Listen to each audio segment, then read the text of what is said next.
Good morning, everyone.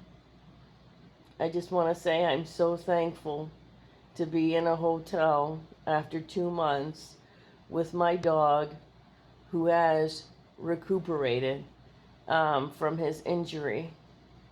Um, I'm also thankful, or maybe the word is hopeful, is that I have a job interview, a phone interview on Monday.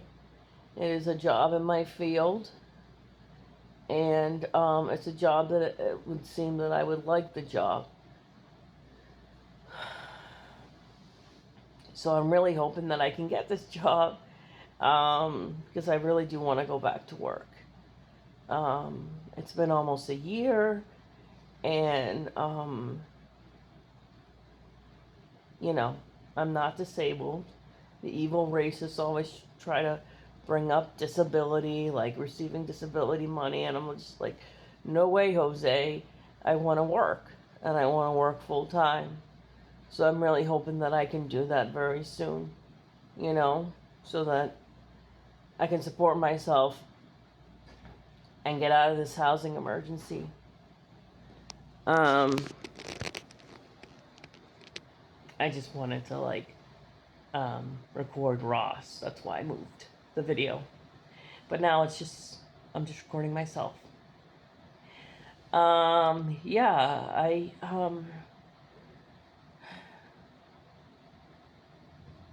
I took a few lifts today. I was rambling about that in another video. Because I was just so happy to be in a car. I had to get rid of my car, as you guys know, in September. After having that car for, um, God, almost 13 years, and someone who's always driven. It really has been a big loss. It really has been a big adjustment riding the MBTA. And I took a few lifts. Like, I got off at the commuter rail stop in Waltham, and I took a lift, and I felt guilty about it.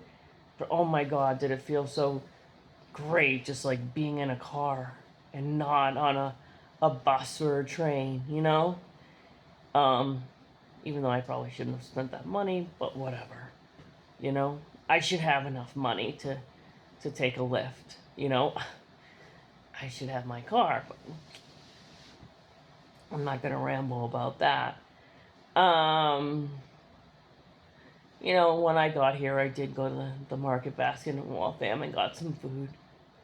And then I forgot paper plates. So that sucks. But I'm all right. I'm so glad that I'm here. I was here back in September, and I just, I'm just really sad that it's been so long since I've been in the hotel room.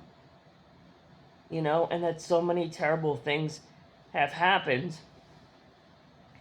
in the last 8 months, but when I had to give away my car in September, like, things are just become so much worse. Like, it's crazy how much worse things have gotten since I had to get rid of my car. And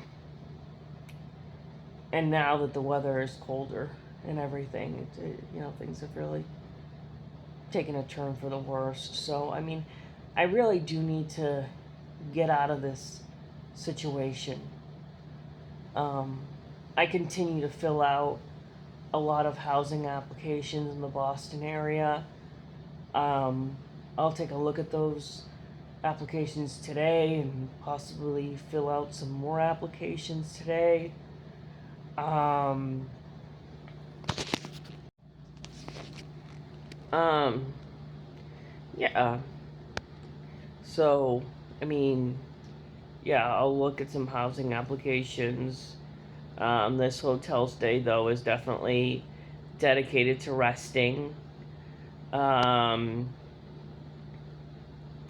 Yeah, I got 2 nights. Got here Friday night, and I'll be here tonight, and then I check out on Sunday. Um, and that just, for me, is wonderful. And Waltham has a library that's open on Sundays 1 to 5. So that's pretty convenient. So I'm going to go there. Um, you know,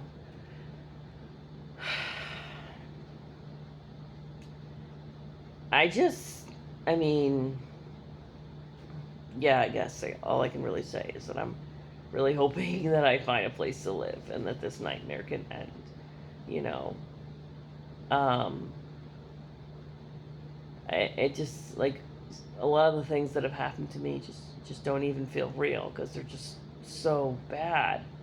You know, and I've endured so much discrimination, and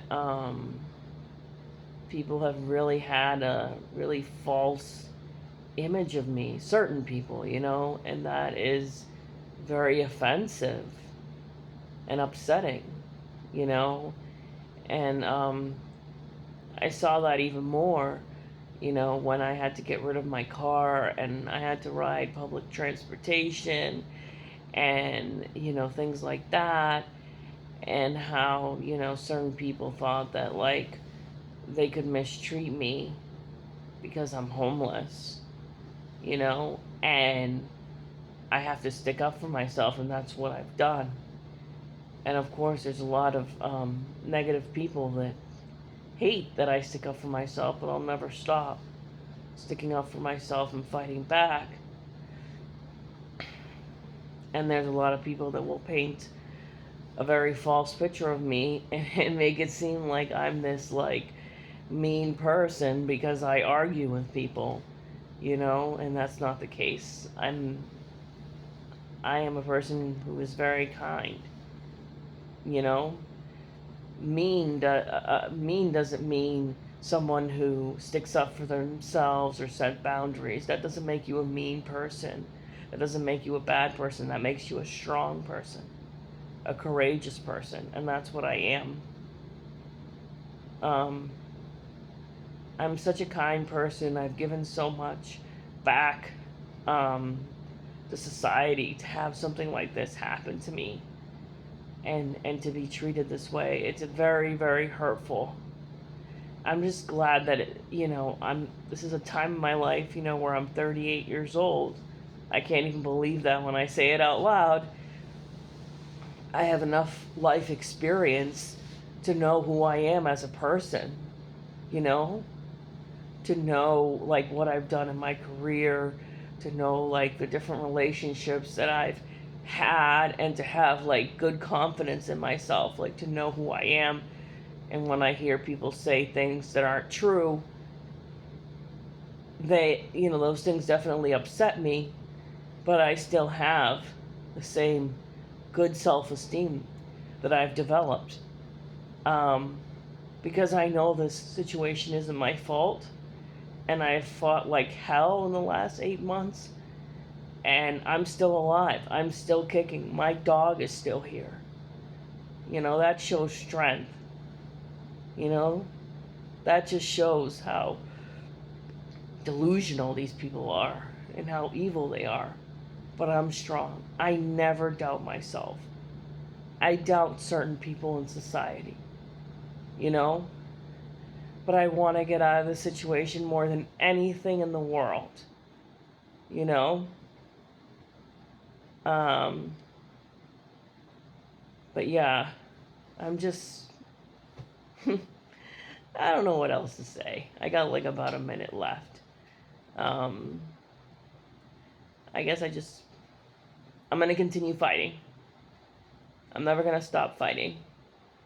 And I'm hopeful that I can finally get out of this situation once and for all. Because I never ever deserved to be in this situation to begin with. So with that, I will say to everyone, I hope you enjoy your weekend, and I will talk to you soon. Bye.